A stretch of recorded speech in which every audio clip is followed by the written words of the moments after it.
விஷயம் 5. பெருமாள் உற்சவங்கள்ல வெளியில வருவார். அப்போ என்ன பண்ணுவார் தெரியுமா?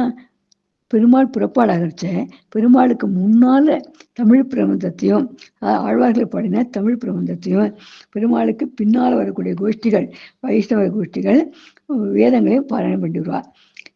பெருமாளுக்கு முன்னால புறப்பாடு போச்சு. பெருமாளுக்கு முன்னால போறது என்னன்னாக்க தமிழ் வேதம் தான்.